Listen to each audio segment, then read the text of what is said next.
Marcus Chun stood at attention in the marble throne room, his weathered hands clasped behind his back. The massive chamber stretched endlessly above him, its crystalline walls pulsing with soft blue light that seemed to breathe with the alien architecture itself. After 3 years fighting in the Terran colonial wars, he had seen many worlds, but nothing quite like the homeworld of the Kethmoran Empire. The Emperor Xiaxthal sat upon his floating throne, a being that defied easy description. His elongated form reminded Marcus of a praying mantis crossed with something far more ancient and terrible. 6 arms moved in calculated gestures while his triangular head tilted to study the human before him. Behind those multifaceted eyes lay an intelligence that had ruled over 17 star systems for longer than human civilization had existed. Former Sergeant Marcus Chun of the 3rd Terran Infantry, the Emperor's voice echoed through translation devices embedded in the chamber walls. Your service record is impressive. 47 confirmed kills during the Proxima Centauri campaign. Single-handedly held Hill 394 against a full company of our finest warriors for 18 hours. Marcus remained silent. He had learned during his 2 months as a prisoner of war that the Kethmoran respected directness, but demanded protocol. The Emperor was not asking a question, so no response was required. You interest me, human. Xiaxthal's lower arms gestured, and holographic displays materialized in the air between them.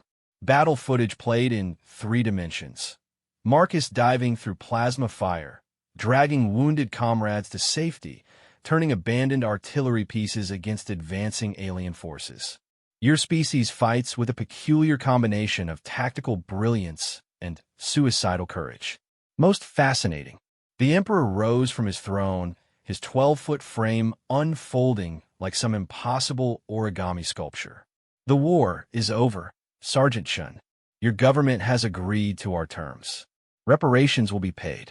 Territory will be ceded. But you present an opportunity. Marcus finally spoke. What kind of opportunity, Your Majesty? A cultural exchange of sorts. Xiaxthal's mandibles clicked in what Marcus had learned was equivalent to a smile. I'm offering you a position in my personal guard. Your tactical knowledge, combined with Kethmoran resources and training, could prove valuable. You would be well compensated, honored, given status few humans will ever achieve in our empire. The offer hung in the air like a loaded weapon.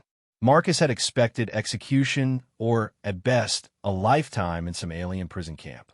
This was something else entirely. And if I refuse, then you return to your homeworld with the other prisoners. You resume whatever mundane existence awaited you there. But consider this. Earth is now a minor client state in our empire.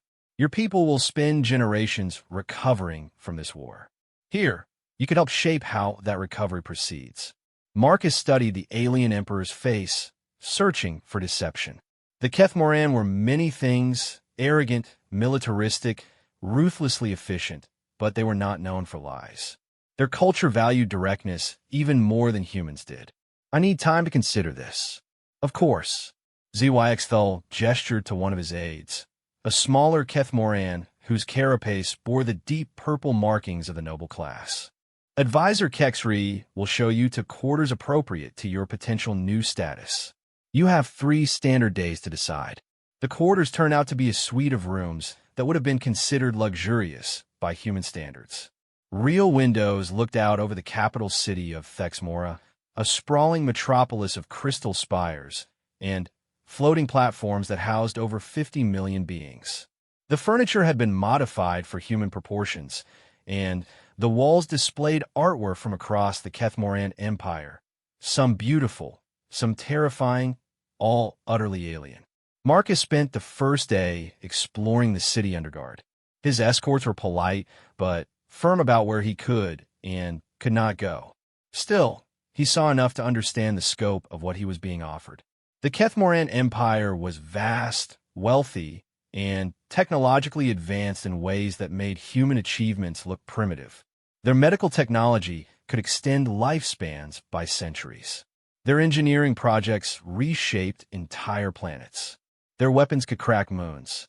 On the second day, He was given access to the Imperial Library. The information available there staggered him. Complete histories of dozens of species the Kethmoran had conquered or absorbed over their millennia of expansion. Technical manuals for technologies that wouldn't be discovered by human science for centuries, if ever. And, most importantly, detailed analyses of human military capabilities and potential. The Kethmoran had not won their war through superior numbers or better equipment, though they had both. They had won because they understood humanity better than humans understood themselves. Every major engagement had been predicted and prepared for. Every strategic weakness had been identified and exploited. Every strength had been countered or turned against itself. Yet for all their analysis, Marcus detected something in the reports that surprised him. Respect. The Kethmoran had studied human tactics, not just to defeat them, but because they genuinely admired certain aspects of human warfare. The reports repeatedly noted human adaptability, creativity under pressure, and willingness to sacrifice for comrades as qualities their own military could benefit from studying. On the third day, Marcus was summoned back to the throne room for his answer. But when he arrived, he found the Emperor was not alone. Standing beside the throne was a creature that made Marcus's blood freeze in his veins. It was roughly the size of a horse, but built like a predator designed by nightmares. Its body was covered in midnight black fur that seemed to absorb light. 6 legs ended in claws that could have torn through steel plating. Its elongated skull housed a mouth full of serrated teeth, and its 4 eyes glowed with an intelligence that was definitely not animal. "Ah, Sergeant Chun." The Emperor's voice carried a note of amusement. "I see you recognize a Kethmoran direwolf. Most humans do, usually just before they die. This particular specimen is named Vexha. She is young by the standards of her species, barely 2 centuries old, but she has already established quite a reputation." Marcus had heard stories about the direwolves during his imprisonment. They were the Kethmoran's most effective weapons against human forces. Faster than ground vehicles, stronger than powered armor, and intelligent enough to use tactics that would challenge trained soldiers. A single direwolf could eliminate an entire human squad before they knew what was hunting them. "Vexha has been problematic," the Emperor continued. "She was bred from the finest bloodlines, trained by our most skilled handlers, given every advantage our technology could provide. Yet she refuses to accept any handler for more than a few weeks. She has killed 7 trainers and injured dozens more. The military council has recommended she be destroyed as defective." The dire wolf's 4 eyes fixed on Marcus with an intensity that made his skin crawl. There was something in that gaze that went beyond animal intelligence. It was evaluating him, measuring him, making decisions based on criteria he couldn't begin to understand. "I have a different proposal," Hawaixthal said. "Accept my offer of a position in the Imperial Guard, and Vexha will be yours to command. Succeed in bonding with her where our finest handlers have failed, and you will have proven that humans possess qualities we have overlooked. Fail." The Emperor's mandibles clicked. "Well, you will not live long enough for failure to matter." Marcus looked from the Emperor to the dire wolf, and back again. This was clearly some kind of test, though he wasn't sure what was being tested. His courage? His ability to work with alien beings? His value as a strategic asset? "What makes you think I can succeed where your experts have failed?" "Perhaps you cannot," the Emperor admitted.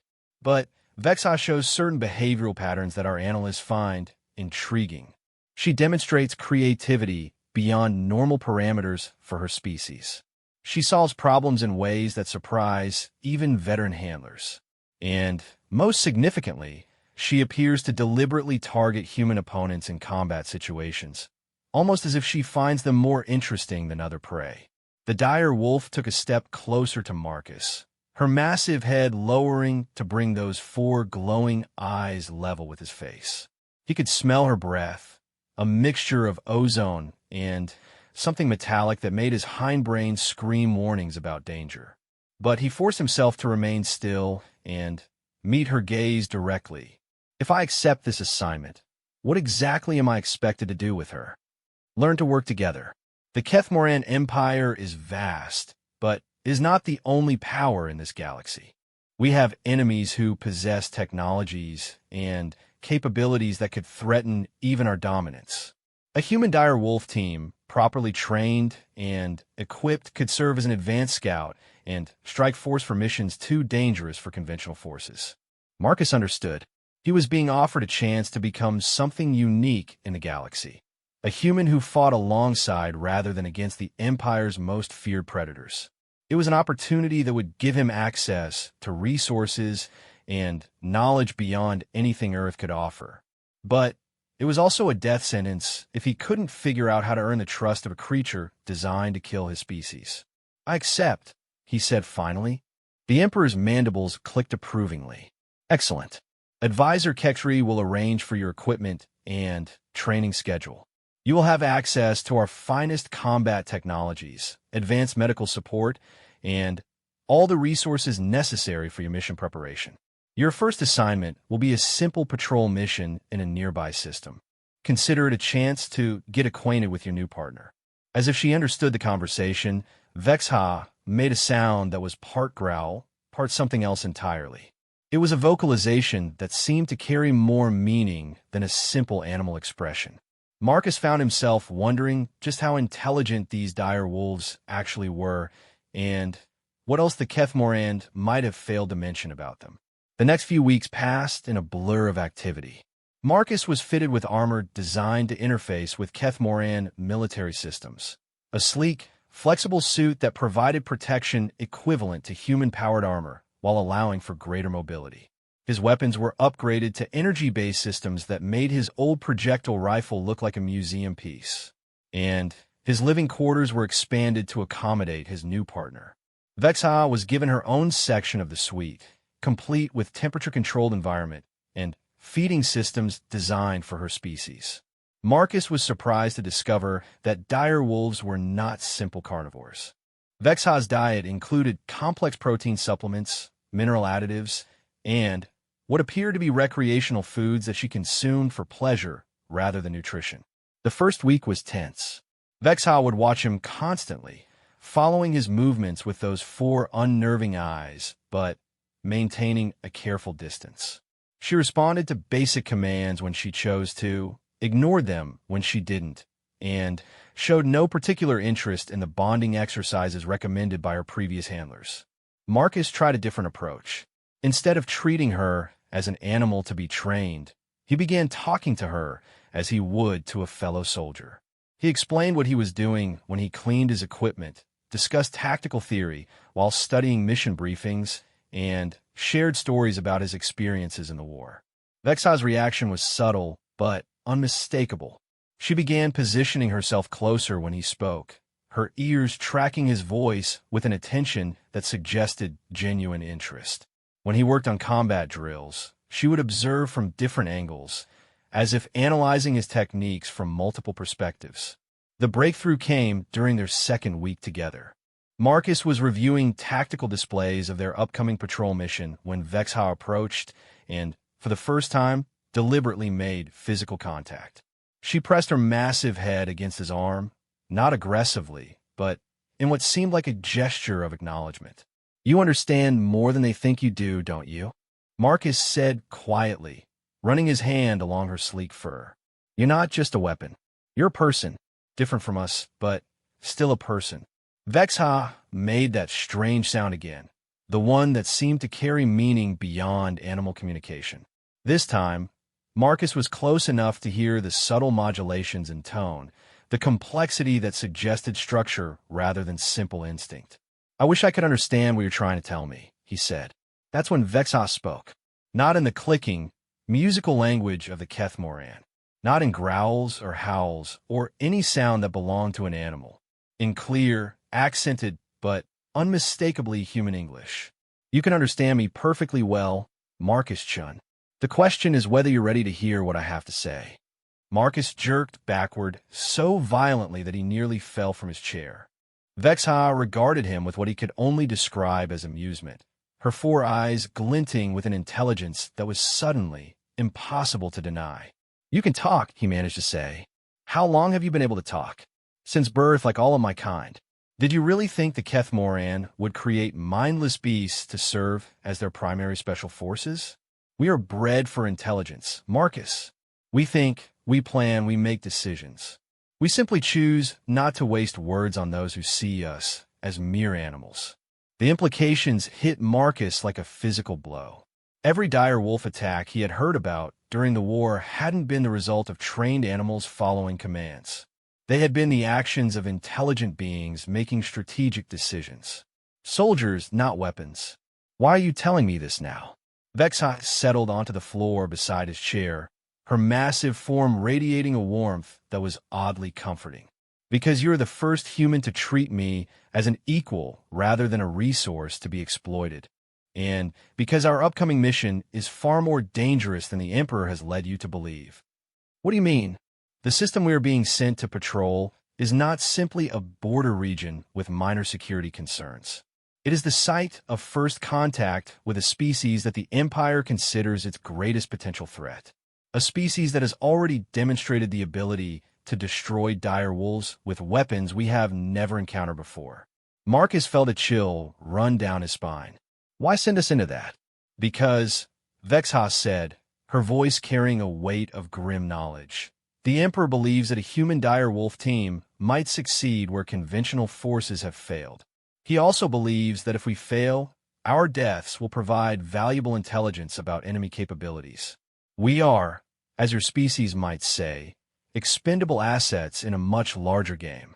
Marcus stared at his partner, and he realized that's what she truly was, a partner, not a pet or a weapon, and felt the weight of his decision settling over him. He had accepted this assignment, thinking he was being given a chance to serve with honor in an alien military. Instead, he had been volunteered for what amounted to a suicide mission. So what do we do? He asked. Vexha's expression shifted into something that might have been a smile, if direwolves could smile. We survive, Marcus Chun. We complete our mission, gather the intelligence the Empire needs, and prove that humans and direwolves are more capable together than either species is alone. But first, you need to understand exactly what we're really facing out there. She rose and moved to the tactical display, her claws interfacing with the controls in a way that suggested long familiarity with the technology. The holographic projection shifted, showing star charts and tactical analyses that Marcus had not seen before. This, Vexha said, is what the Emperor chose not to share with you about our mission. The holographic display that Vexha activated showed a star system unlike anything in Marcus's experience. 3 worlds orbited a binary star system, but the planets themselves seemed wrong somehow. Their surfaces were covered in geometric patterns that were clearly artificial, and massive structures connected the worlds through space. Engineering projects on a scale that dwarfed anything the Kethmoran Empire had ever attempted. The synthesis, Vexha said, her voice carrying a note of respect that surprised Marcus. They call themselves that because they claim to represent a merging of biological and technological evolution. First contact occurred 8 months ago when one of their scout vessels appeared in Kethmoran space without warning. Marcus studied the tactical data flowing across the display. How do they manage that? The Empire monitors every approach vector to their core systems. That's just it. They didn't approach from outside the system. According to sensor logs, their ship simply appeared in orbit around Thexmora. No warp signature, no energy trail, no indication of how they had traveled there. One moment the space was empty. The next moment there was a vessel unlike anything in our databases. The display shifted to show the synthesis ship. It was beautiful in a disturbing way, with organic curves that flowed seamlessly into crystalline structures. The vessel seemed to pulse with internal light, and sensors had detected energy patterns that defied conventional physics. The Emperor sent his finest diplomatic team to establish contact, Vexha continued. The synthesis representatives were cordial. They expressed interest in cultural exchange, shared some basic technological principles, and agreed to formal negotiations. But then they requested permission to study examples of what they called peak biological specimens from the Empire. Direwolf's Marcus réalised. Among others, yes. The Emperor agreed, seeing it as a gesture of good faith. 5 volunteer direwolves were transported to the Synthesis homeworld for what was supposed to be a week of mutual observation and learning. Marcus didn't need to ask what had happened next. The grim tone in Vexha's voice told him everything he needed to know. None of them came back, he said. Worse, 3 days after they arrived, the Synthesis sent a message.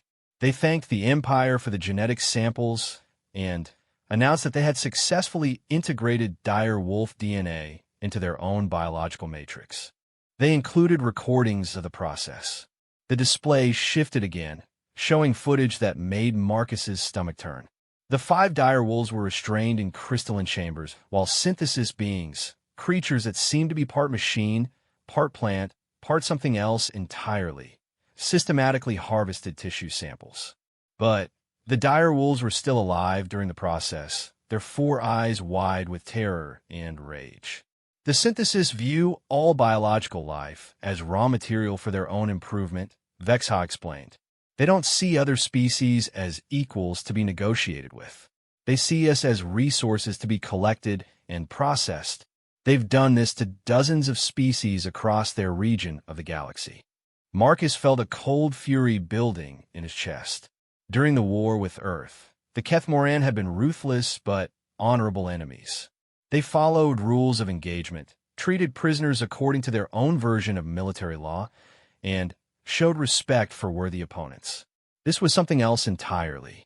So our mission is to gather intelligence on synthesis capabilities and defenses in preparation for what the Emperor believes will be an inevitable war. We're being sent to their border systems to probe their response times, weapon systems, and tactical doctrines. The fact that we probably won't survive the process is considered an acceptable cost. Marcus ran his hands through his hair, trying to process the implications. Why are you telling me this? If you know it's a suicide mission, why not refuse the assignment?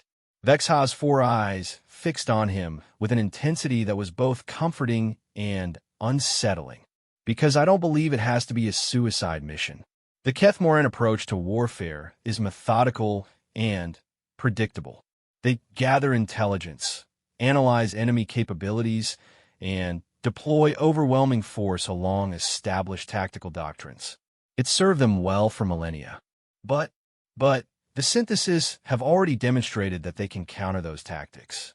Every conventional probe the Empire has sent into their territory has been detected, analyzed, and eliminated. Ships designed for stealth missions have been spotted and destroyed before they could gather meaningful intelligence. Even automated drones are somehow tracked down and neutralized.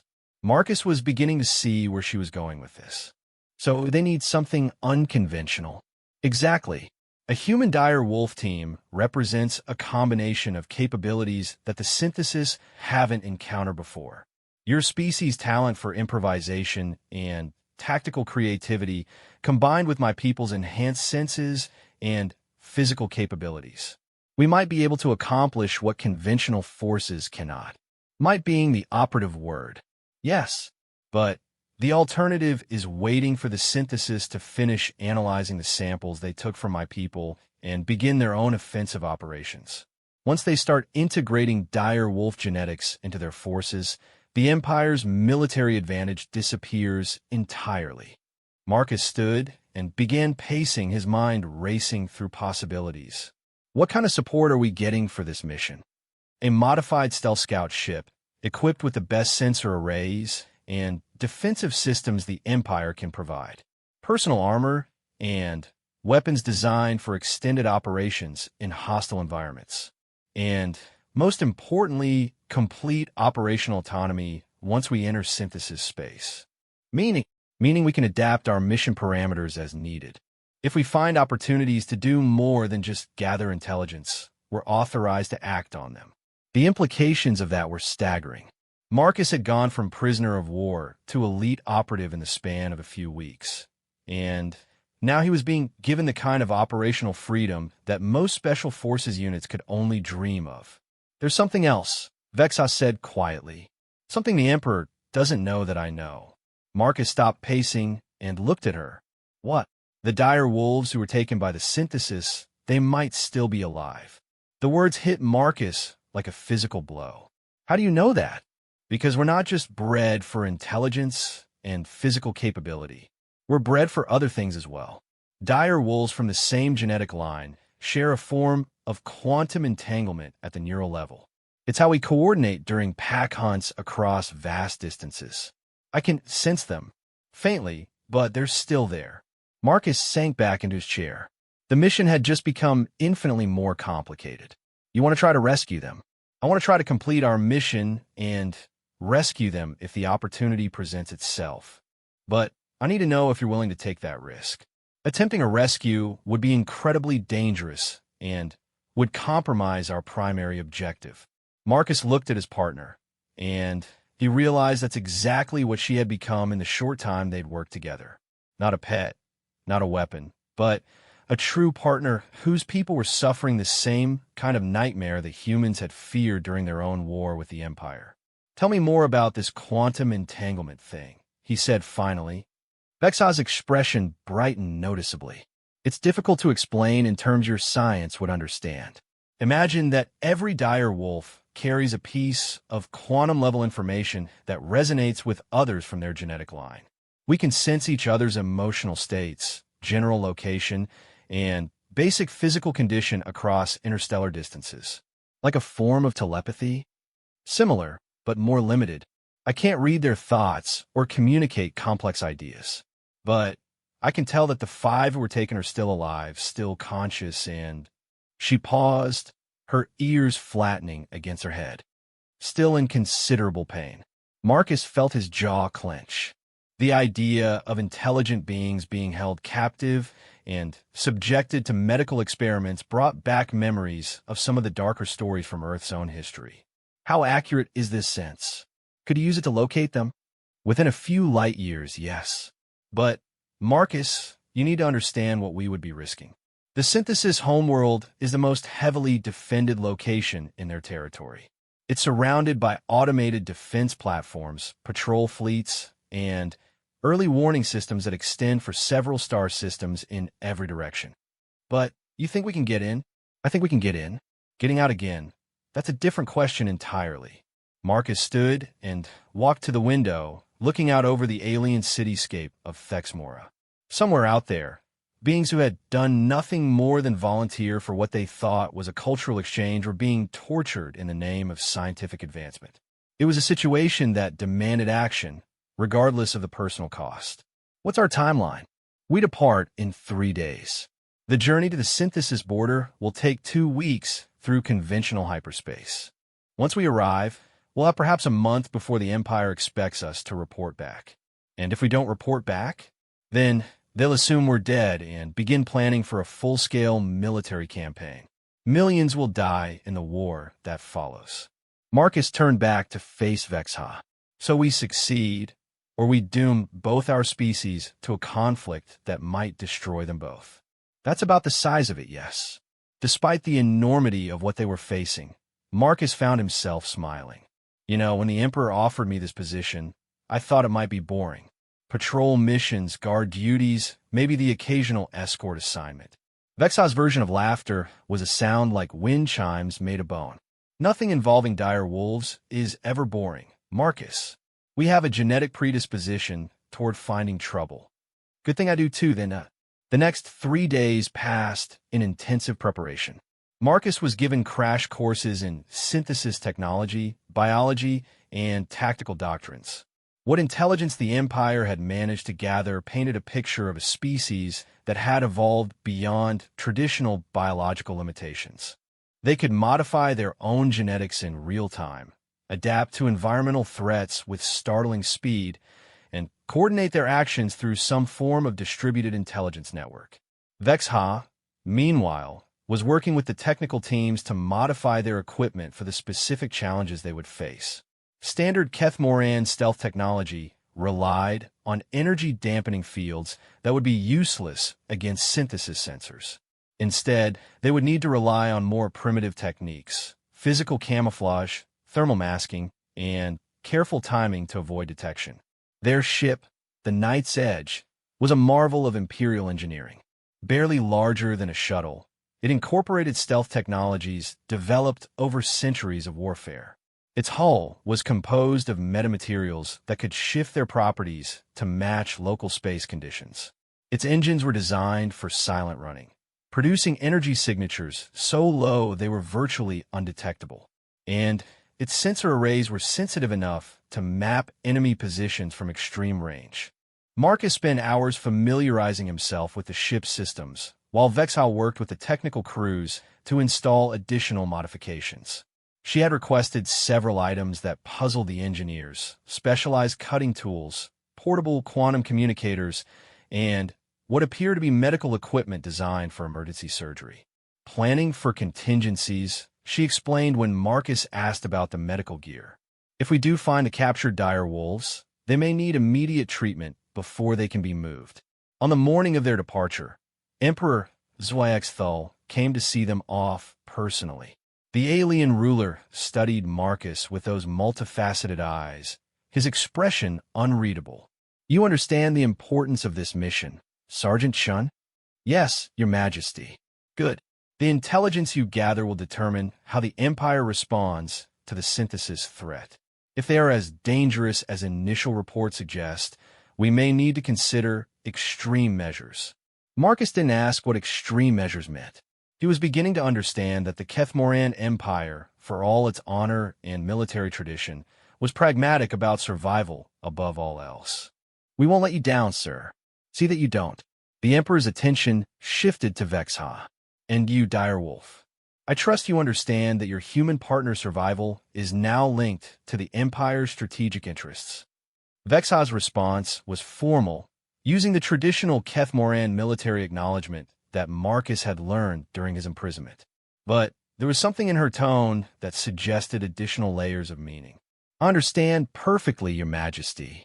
An hour later, the Knight's Edge cleared the Imperial shipyards and began its journey toward the Galactic Rim.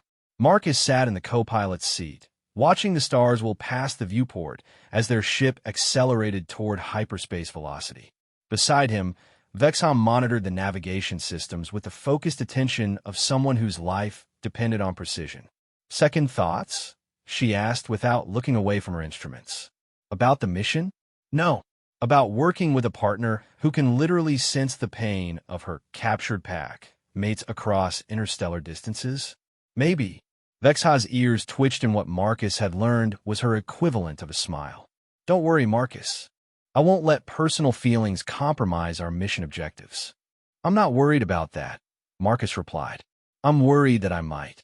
They entered hyperspace an hour later, and the real journey began. 2 weeks to the edge of synthesis territory, and then into the unknown to face an enemy that viewed all biological life as nothing more than raw material for improvement. Marcus tried not to think about the odds of success, but one thought kept returning to his mind. If they failed, it wouldn't just be their own species that paid the price.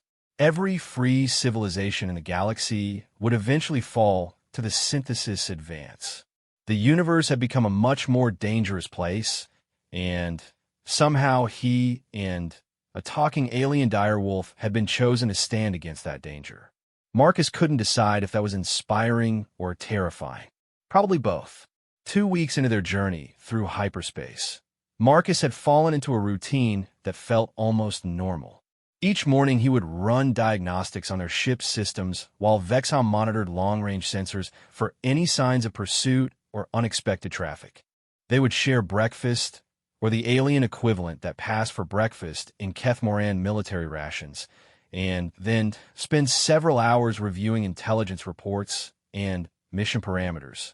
It was during one of these briefing sessions that Marcus began to understand just how little the Empire actually knew about their enemy. "Look at this," he said, highlighting sections of tactical analysis. Every engagement report describes synthesis forces using completely different technologies. Ship designs, weapons, defensive systems. None of it matches between encounters. Vexha leaned over his shoulder to study the data, her breath warm against his neck. It's almost as if they rebuild their entire military doctrine between battles. Or they adapt it specifically for each opponent, Marcus realized. The Empire sends in a stealth ship. The synthesis develop better sensors. A fast attack craft gets through their perimeter, so they upgrade their intercept capabilities.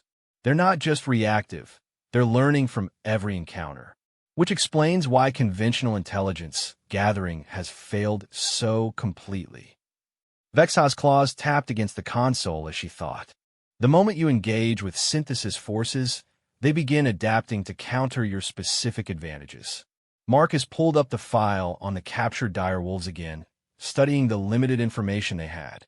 When they took your packmates for genetic samples, they weren't just conducting experiments. They were gathering intelligence on Imperial military capabilities.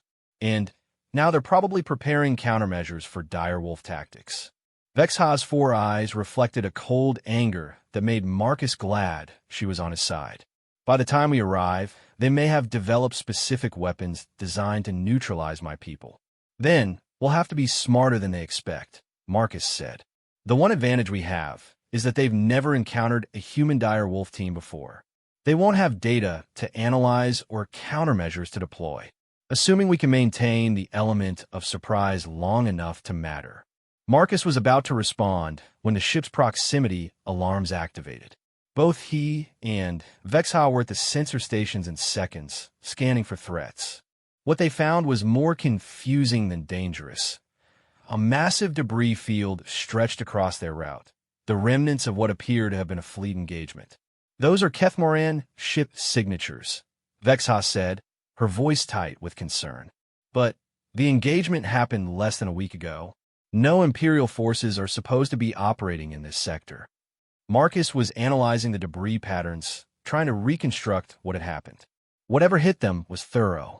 I'm not seeing any intact hull sections larger than a shuttle. And look at these energy residue patterns. The weapons that did this aren't in any Imperial database.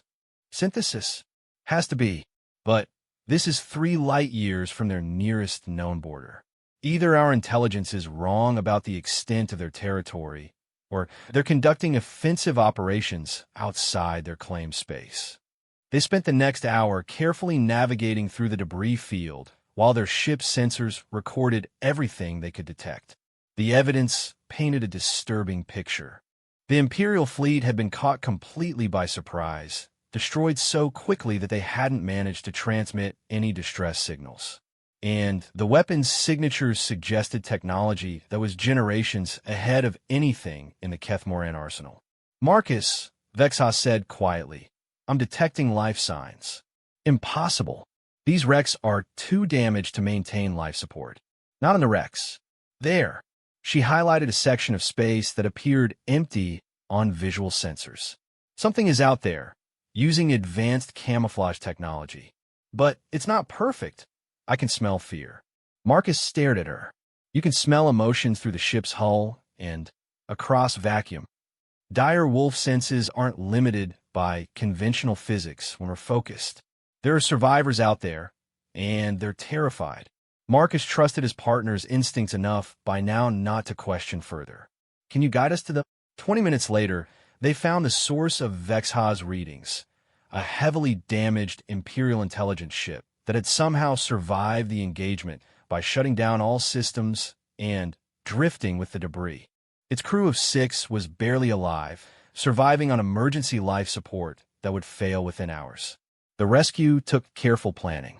The Night's Edge was designed for stealth, not search and rescue operations. They had to partially disable their own camouflage systems to dock with the damaged vessel, leaving them vulnerable to detection if any synthesis forces remained in the area. But when they finally brought the survivors aboard, Marcus realized they had stumbled onto intelligence that could change everything about their mission. Commander Veltar, the senior survivor, introduced himself through chattering mandibles. The Kethmoran intelligence officer was obviously suffering from shock and exposure, but his training kept him functional. My ship was conducting deep reconnaissance when we detected unusual energy signatures from a previously unexplored system. What kind of signatures? Marcus asked as Vexha worked to provide medical care to the other survivors. Something that shouldn't exist according to our understanding of physics. Quantum tunneling on a massive scale. The entire system was somehow phase-shifted outside normal space-time. We moved closer to investigate and found. Veltar paused, his compound eyes reflecting memories that obviously disturbed him. We found a construction project beyond anything the synthesis have demonstrated before. Marcus felt ice form in his stomach. What kind of construction project? They're building something around their primary star. A shell of some kind, but not like the Dyson spheres in our theoretical databases. This structure was designed to do more than just collect energy. It was designed to manipulate space-time itself. Vexha looked up from her medical work. A weapon? We think so. But the scale, if they complete this project, they won't just be able to destroy fleets or planets. They could destabilize entire star systems, maybe entire sectors of space. The implications hit Marcus like a physical blow. The mission parameters had just changed completely. They weren't just gathering intelligence on a potential enemy anymore. They were racing to stop a threat that could destroy civilization itself. How long do they need to complete this construction? He asked. Based on our analysis of the construction rate, perhaps 6 months. Maybe less if they've solved some of the engineering problems we identified. Marcus looked at Vexha, seeing his own thoughts reflected in her 4 eyes. Their original mission, gathering intelligence, and possibly rescuing the captured direwolves, had become secondary to a much larger threat. But they were still just one human and one direwolf in a small stealth ship, facing an enemy that could remake physics to suit their purposes. Commander, we need everything your ship recorded about this system. Sensor logs, tactical analyses, anything that might help us understand what we're facing. Of course, but you should know, we weren't the only ones conducting reconnaissance in that area. The synthesis detected at least 3 other Imperial intelligence missions in the past month. They're aware that we know about their project, which means they'll be expecting more attempts at infiltration, Vexha observed. Security around their core systems will be at maximum levels. Marcus studied the tactical displays that Commander Veltar was uploading to their ship's computers. The synthesis homeworld was at the center of a defensive network that included dozens of automated stations, patrol fleets, and early warning systems. But there was something about the pattern that seemed familiar. Vexha, look at this deployment pattern. Doesn't it remind you of something? She studied the display, her head tilting as she analyzed the data. Imperial Defensive Doctrine, 3rd generation, but modified somehow. More than modified, improved. They've taken our own tactical theories and perfected them. Marcus highlighted several key positions. These stations are positioned to provide overlapping coverage with minimal gaps. But they're using the same basic principles that Imperial strategists developed centuries ago. They're not just adapting to counter our technologies, Vexha realized. They're stealing our knowledge and using it against us. Commander Veletash Mandibles clicked nervously. There's something else you need to know. During our reconnaissance, we detected several ships in the synthesis fleet that were using Imperial drive signatures. But the hulls were wrong. Organic, like they'd been grown rather than built.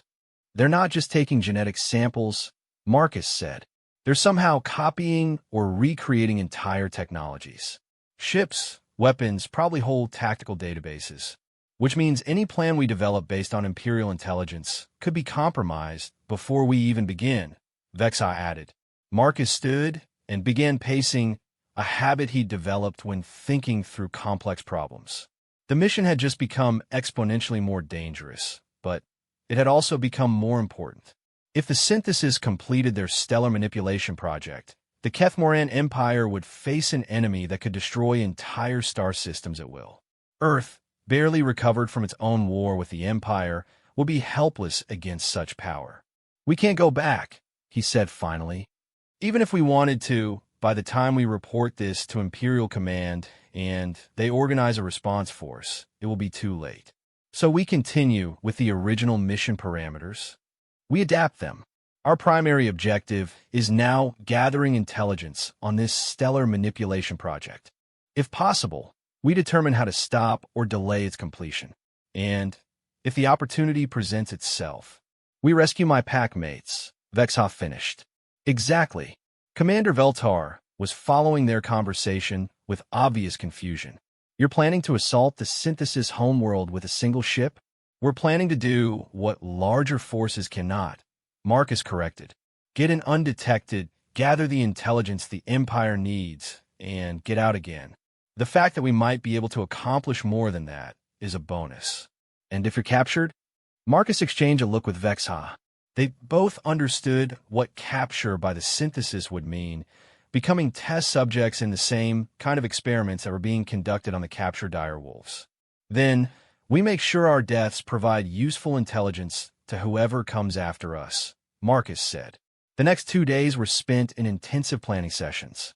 Commander Veltar and his crew provided detailed information about Synthesis' defensive capabilities, but they also confirmed Marcus's worst fears about the mission. The enemy had adapted to counter every conventional approach to their territory. Stealth ships were detected and destroyed. Fast attack craft were intercepted before they could reach their targets. Even automated probes were somehow tracked down and eliminated. But there was one piece of information in the intelligence reports that gave Marcus hope. Look at this, he said, highlighting a section of his sensor logs. Every Synthesis defensive response has been immediate and overwhelming. They don't take chances. They commit massive resources to eliminating even minor threats, which makes them predictable, Vexha observed.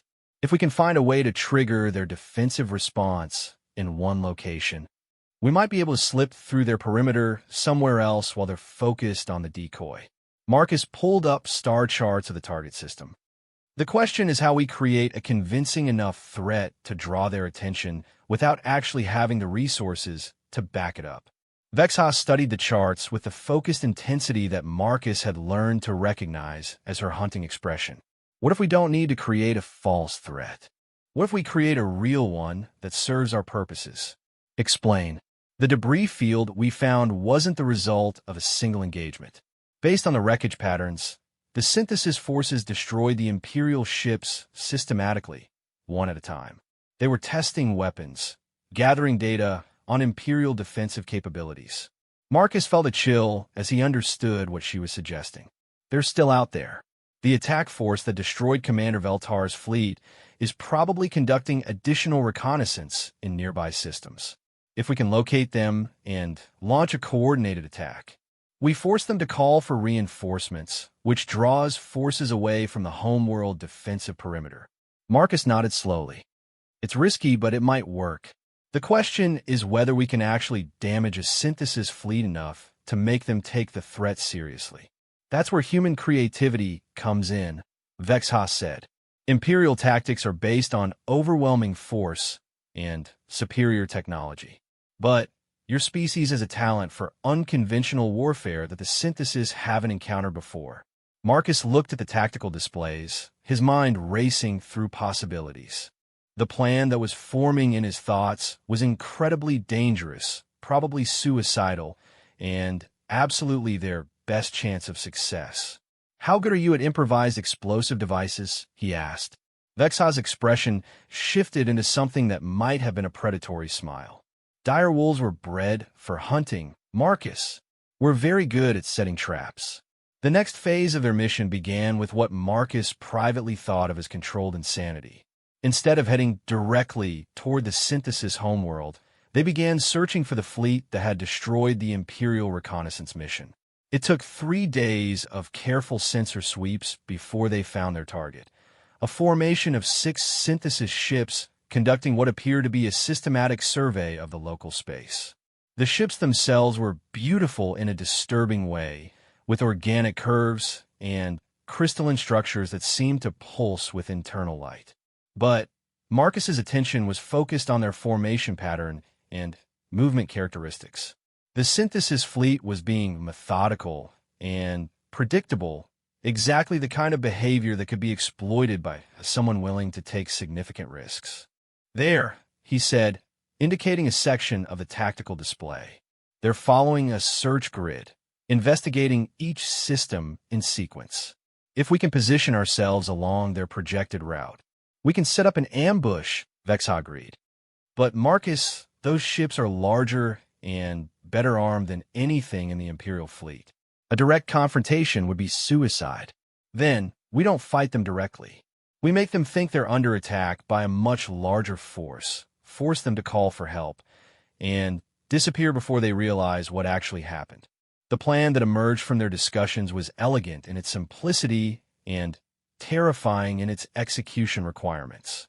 They would use their ship's limited offensive capabilities to trigger a series of explosions that would mimic the signatures of a full Imperial battle fleet. The synthesis ships, following their established patterns of overwhelming response to threats, would call for reinforcements.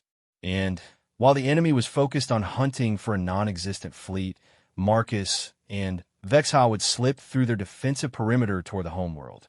The timing will have to be perfect, Vexha warned. If they realize it's a deception before their reinforcements arrive, we'll be trapped. Then, we'd better make sure our performance is convincing, Marcus replied. They spent the next day in preparation, modifying their ship's weapons and defensive systems for the specialized requirements of their plan. Marcus found himself thinking about the absurdity of their situation. An Ex-Earth soldier and an alien direwolf, working together to deceive an enemy that viewed all biological life as raw material for experimentation. 6 months ago, he had been fighting against the Kethmoran Empire. Now, he was risking his life to protect it from an even greater threat. Second thoughts? Vexha asked, echoing her question from the beginning of their journey. About the mission?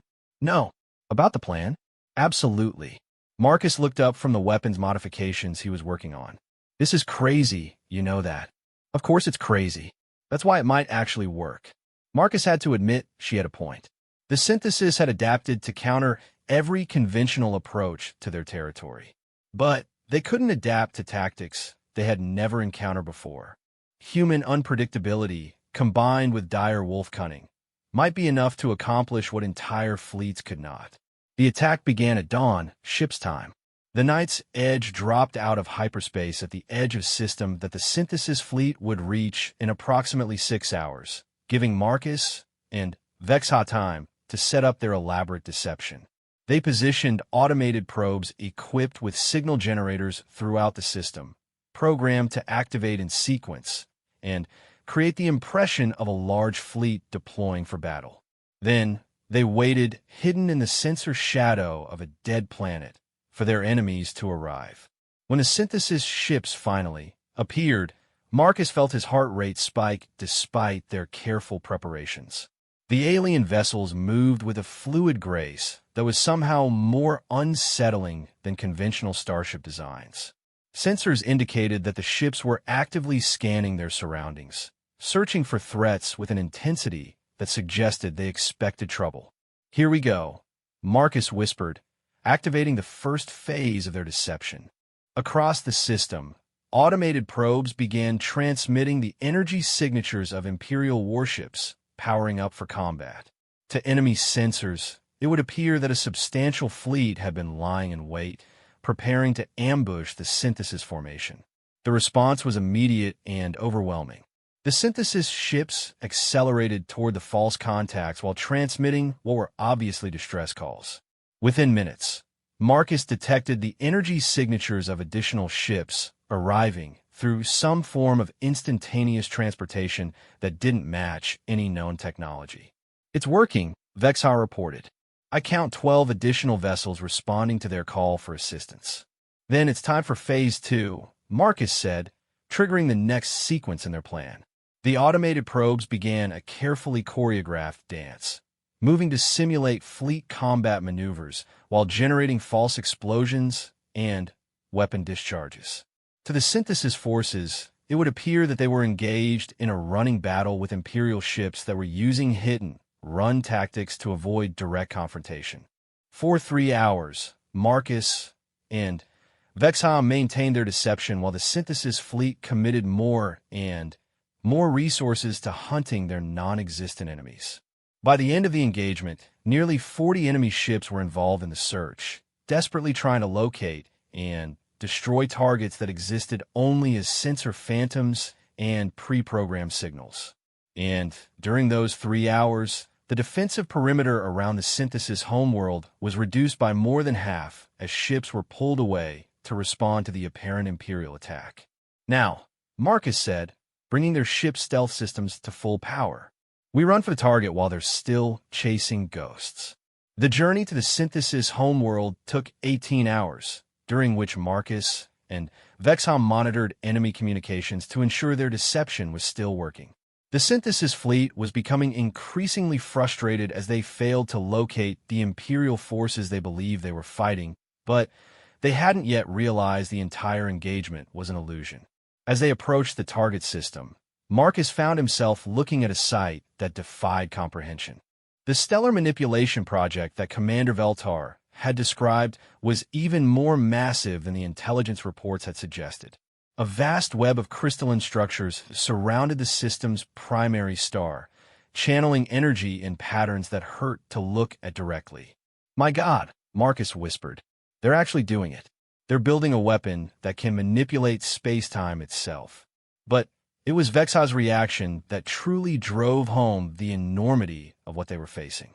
The Direwolf was trembling, her 4 eyes wide with something that Marcus realized was not fear, but recognition. "Marcus," she said quietly, "I can feel them. My pack mates. They're here, and they're being used to power that thing."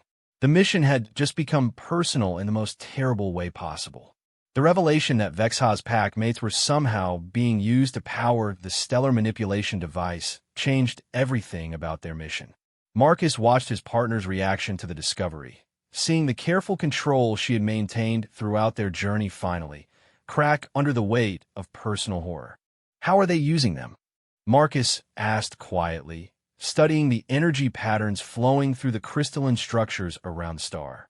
Vexha's claws extended involuntarily, scraping against the metal console as she fought to maintain her composure. "Direwolves have quantum-level neural networks. Our brains naturally process information using quantum entanglement and superposition. The Synthesis must have found a way to tap into that capability." Marcus felt sick as he understood the implications. "They're using your people as biological quantum computers, living processors for calculations that their own technology can't handle," Vexa confirmed, her voice tight with rage. "The stellar manipulation project requires precise control over quantum-level interactions across astronomical distances. They need biological quantum processors to make it work." The tactical displays showed the full scope of what they were facing. The crystalline web around the star was nearly complete, with construction vessels working around the clock to install the final components. Based on the progress rate, Marcus estimated they had perhaps weeks before the weapon would be operational. "We need to get closer," he said. "Close enough to gather detailed intelligence on how this system works, and close enough to determine if there's any way to disrupt it, and close enough to locate the detention facility where they're holding my packmates," Vexa added. Marcus pulled up the sensor data they had collected so far, studying the layout of the system's defenses. Despite their successful deception at the outer perimeter, the homeworld itself remained heavily protected. Automated defense platforms orbited at regular intervals, patrol ships moved in careful patterns, and energy barriers protected the most critical installations. But there was something about the defensive arrangement that troubled him. It was too perfect, too obviously designed to counter conventional Imperial tactics. Every approach vector was covered. Every potential weakness had been addressed. Every standard infiltration technique had been anticipated and countered. "They're expecting us," he realized. "Not us specifically, but they're expecting someone to try exactly what we're trying to do." Vexa studied the same data, her predator instincts analyzing the defensive patterns from a different perspective. "You're right. This isn't just a defensive perimeter. It's a trap. They want Imperial forces to attempt infiltration, so they can capture more test subjects," Marcus said grimly. "More biological resources for their experiments." The understanding changed their approach completely. Instead of trying to find a weakness in the Synthesis defenses, they needed to avoid the trap entirely while still accomplishing their objectives. It was a puzzle that required exactly the kind of unconventional thinking that had brought them this far. What if we don't try to sneak past their defenses? Marcus said slowly. What if we go through them? Vexile looked at him with an expression that suggested he might have suffered some kind of mental breakdown. Marcus, those defense platforms could destroy our ship with a single salvo. Only if they identify us as a threat. But what if we're not trying to attack their installations? What if we're trying to become part of them? Marcus pulled up detailed schematics of synthesis technology that they had compiled during their journey. The alien ships and installations all shared certain characteristics, organic curves, crystalline structures, and energy patterns that seemed to pulse with biological rhythms. Look at this, he said, highlighting sections of the data. Every synthesis construct incorporates biological components. Their ships grow rather than being built. Their defense platforms use organic neural networks for targeting systems. Their entire technology base is built around the integration of biological and artificial systems. They're cyborgs, Vexar realized. Not individuals who have added mechanical components, but an entire civilization that has merged biology and technology at the fundamental level, which means their identification systems are designed to recognize biological signatures, not mechanical ones. If we can disguise our ship to mimic their biological components, we might be able to pass through their defenses without being detected as a threat. Vexa's 4 eyes brightened as she understood the plan. But, Marcus, we don't have synthesis biological components. How do we fake signatures that their sensors are specifically designed to identify? Marcus smiled, the first genuine expression of confidence he had felt since learning about the Stellar Manipulation Project. We don't fake them. We use real ones. The plan that emerged from their discussion was audacious even by the standards of their previous operations. Using the medical equipment that Vexa had requested before their departure, they would extract tissue samples from both of them and integrate the biological material into their ship's hull. The quantum entanglement properties of Direwolf neural tissue, combined with human genetic markers that the synthesis had never encountered, might be enough to fool their identification systems. This is going to hurt, Marcus warned as he prepared the extraction equipment. Pain is temporary, Vexar replied. Failure is permanent. The process of integrating biological components into their ship's systems took 8 hours of careful work. Marcus found himself grateful for his military medical training as he and Vexa took turns performing delicate procedures on each other. The Direwolf's quantum-entangled neural tissue was particularly challenging to work with, requiring specialized containment fields to prevent it from interfering with the ship's electronic systems. But when they were finished, the Knight's Edge had been transformed into something that was part mechanical, part biological. The ship's hull now incorporated living tissue that pulsed with its own energy patterns, and its sensor arrays had been modified to emit the quantum signatures characteristic of synthesis technology. Readings look good, Vexar reported as they tested their modifications. The biological components are stable, and the quantum signatures match what we've observed from synthesis vessels. Then, let's see if our disguise is convincing enough to get us past their defenses, Marcus said, bringing the ship out of its hiding place in the asteroid field where they had been working.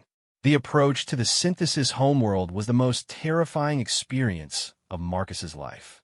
Their ship moved slowly toward the defensive perimeter, broadcasting the identification codes they had observed from captured synthesis transmissions, while their biological hull modifications pulsed with authentic alien life signs. The first checkpoint was an automated platform that scanned their ship with energy beams that seemed to probe every molecule of their hull. Marcus held his breath as the scanning sequence completed, waiting for either a clearance signal or the energy discharge that would mark their destruction. Instead, they received a transmission in the melodic tones of synthesis language, directing them to a specific approach vector. Their disguise had worked. "We're through the outer perimeter," Vexhal whispered, as if speaking too loudly might somehow alert the enemy to their deception. But the real test came as they approached the homeworld itself. The planet was a masterpiece of biotechnological engineering, with vast organic structures that reach from the surface into orbital space. Cities flowed like living things across continents, while the atmosphere itself seemed to shimmer with some form of artificial intelligence. And everywhere, Marcus could see evidence of the stellar manipulation project. Energy conduits stretched from the planet's surface to orbital platforms, which in turn connected to the crystalline web surrounding the star. The entire system was a single, vast machine designed to harness and redirect the fundamental forces of the universe. There, Vexha said suddenly, pointing toward a section of the planetary surface where energy readings spiked beyond normal levels. That's where they're holding my pack mates. I can feel them clearly now. Marcus studied the indicated area through their ship's sensors. It was a massive complex built into a mountain range, with organic architecture that seemed to pulse with the same rhythm as a heartbeat. Energy readings from the facility suggested it was drawing enormous amounts of power, consistent with the kind of quantum processing that would be required for the stellar manipulation project. That's also the most heavily defended location on the planet, he observed. Defense platforms, energy barriers, patrol routes that cover every approach vector. Getting in there is going to be nearly impossible. Not if we don't try to get in, Vexha said. What if we convince them to let us out? Marcus stared at his partner, once again impressed by her tactical thinking. You want to stage a breakout from the inside. I want to create enough confusion and damage that the syntheses have to divert resources to contain the situation. While they're dealing with the immediate crisis, we gather the intelligence we need about the stellar manipulation project and extract my packmates. It was a plan that required them to separate, something they had not done since the beginning of their partnership. Marcus would remain with the ship, using its modified systems to infiltrate the facility's computer networks and gather technical intelligence about the weapon system. Vexha would penetrate the detention area physically, make contact with the captured direwolves, and coordinate their escape. The risks are enormous, Marcus pointed out. If either of us is captured, the entire mission fails. The risks of doing nothing are worse, Vexha replied. If the syntheses complete their weapon, they won't just threaten the Empire. They'll threaten every free civilization in the galaxy. Marcus knew she was right. They had come too far and learned too much to turn back now. The intelligence they had gathered about synthesis capabilities needed to reach Imperial Command, but more immediately, they had an opportunity to strike a blow against the enemy's most critical project. How long do you need? He asked. Give me 6 hours. If I haven't made contact by then, assume I've been captured and get the intelligence back to the Empire. They spent the next hour finalizing their plans and preparing for what both of them understood might be a one-way mission. Marcus would pilot their disguised ship into the orbital facility that controlled the stellar manipulation network, using their biological modifications to pass himself off as a synthesis technician conducting routine maintenance. Vexha would use her natural stealth capabilities to infiltrate the mountain complex and locate the detention facility where her pack mates were being held. Marcus, Vexha said as they prepared to separate. There's something I need to tell you before we do this. What? Working with you these past weeks, it's been an honor. You treated me as an equal when everyone else saw me as a weapon or a tool. Whatever happens in the next few hours, I want you to know that I consider you not just a partner, but a friend. Marcus felt a lump form in his throat. In all his years of military service, he had never worked with anyone who combined such deadly capability with such genuine loyalty and intelligence. The feeling is mutual, Vexha. Let's make sure we both live long enough to share war stories about this mission. The infiltration began at sunset, planet time. Marcus guided their ship toward the orbital platform that served as the primary control center for the stellar manipulation network, while Vexha prepared for her own insertion into the mountain facility. Their biological hull modifications continued to fool synthesis sensors, allowing them to approach critical installations without triggering defensive responses. The orbital platform was a marvel of biotechnological engineering, with organic corridors that pulsed with bioluminescent lighting and control systems that responded to neural impulses rather than physical manipulation. Marcus found that his human neural patterns modified by integration with Direwolf quantum tissue, were close enough to synthesis norms to allow him limited access to their computer networks. What he found in those networks exceeded his worst fears about the stellar manipulation project. The weapon wasn't just capable of destroying star systems. It could destabilize the quantum fabric of space-time itself, creating expanding zones of altered physics that would make entire regions of the galaxy uninhabitable. But he also found something that gave him hope. The system had a critical vulnerability. The biological quantum processors that powered the weapon Vexha's captured packmates were not just components in the machine.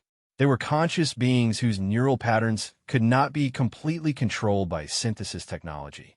If they could be convinced to actively resist their captivity, the resulting quantum interference might destabilize the entire system. Meanwhile, Vexha was discovering the true horror of what the synthesis had done to the captured direwolves. The detention facility was not a prison in any conventional sense.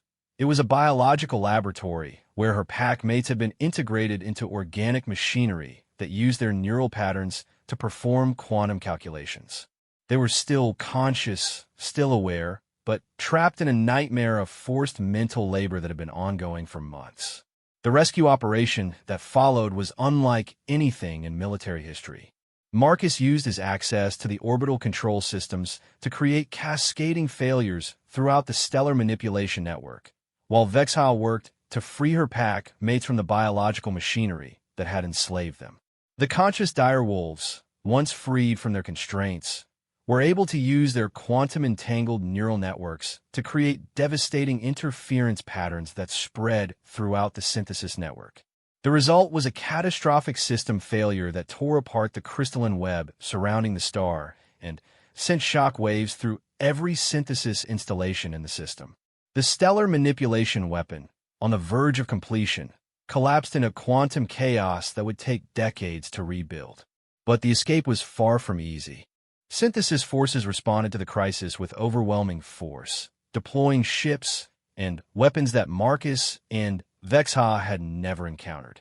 The running battle that followed tested every skill they had developed during their partnership, as they fought their way through orbital defenses while protecting 5 traumatized direwolves who were barely able to function after months of forced captivity. The breakthrough came when the freed direwolves, working together for the first time since their capture, used their combined quantum processing power to create a localized space-time distortion that allowed the Knight's Edge to escape the synthesis homeworld despite being heavily damaged and outnumbered 100 to 1. The journey back to Imperial space took 3 weeks, during which Marcus and Vexha worked to rehabilitate the rescued direwolves while compiling the intelligence they had gathered. What they had learned about synthesis capabilities would revolutionize Imperial strategic planning, but more importantly, they had proven that the enemy was not invincible. When they finally arrived at Thexmora, Emperor Zyexthal was waiting to debrief them personally. The alien ruler listened to their report with growing amazement, particularly when he learned about the true nature of direwolf intelligence and capabilities. "You have accomplished something unprecedented," the Emperor said finally. "Not only have you gathered critical intelligence about our greatest enemy, but you have demonstrated that cooperation between species can achieve what pure force cannot. The Empire owes both of you a debt that cannot easily be repaid." Marcus and Vexha exchanged a look that conveyed more than words could express. They had gone from prisoner and captor to partners to friends, proving that understanding and trust could bridge even the widest differences between species.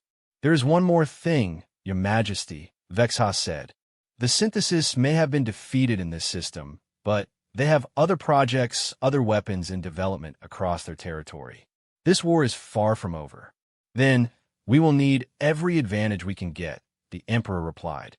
"I am authorizing the formation of new mixed-species tactical units, based on the partnership you have demonstrated.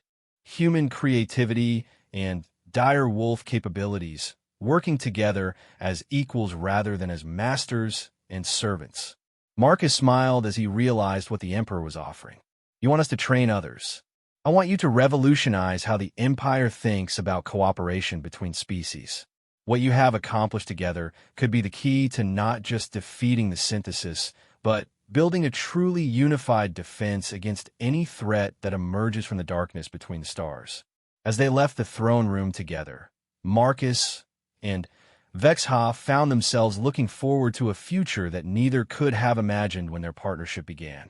They had started as representatives of two species thrown together by circumstance.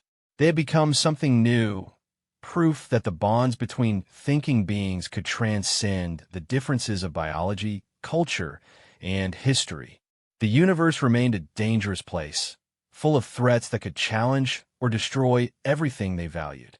But it was also a place where understanding and cooperation could overcome seemingly impossible odds, where former enemies could become trusted allies, and where the courage to trust could change the course of galactic history. Their mission was complete, but their partnership was just beginning.